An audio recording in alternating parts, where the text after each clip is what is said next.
When my mother was diagnosed with lung cancer, no one came to us and said, don't treat her. She's getting what she deserves. Since 1964, she's been warned that smoking could or would cause lung cancer. And she chose every day to open another pack of cigarettes, light them up, and smoke them.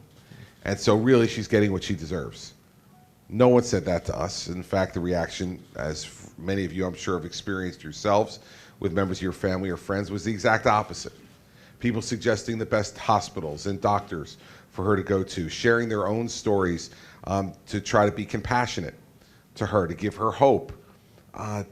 We did not see any of the stigma that is attached to an addiction, even though my mother's disease was exclusively caused by her own conduct and her own choices and her addiction. But people saw it somehow as different. Why? The fact is that, as was mentioned earlier, there are lots of factors that come into the issue of drug addiction, but we believe now, if my mother was a heroin addict rather than a smoker, would people have reacted the same way? Would we have told people? I had no hesitation in telling people that my mother had been diagnosed with lung cancer. I was seeking help, seeking guidance, seeking comfort. If my mother was a heroin addict, would we have said the same thing? If my mother was addicted to opioids, would we say the same thing? We wouldn't. We know we wouldn't, and we don't.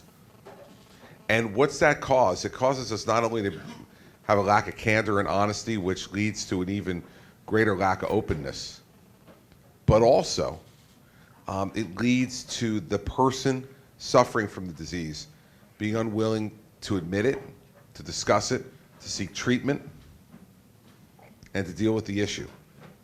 They deal with it in the shadows, at best.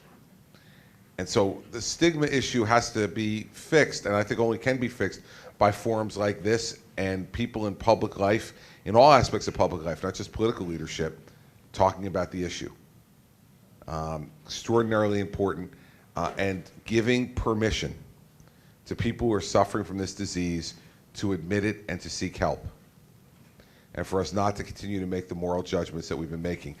Now, this is in the context of me being one of the most anti-drug governors in the country, and I don't believe in the legalization or decriminalization of marijuana. I don't believe in the legalization of drugs in any way, and I believe in stiff penalties for those who profit from the dealing of drugs. The two are separable, and in fact, I think need to be for us to be effective. We have to continue to encourage people not to start, but recognize that when they do, we have an obligation to encourage them to seek help, because this is a disease.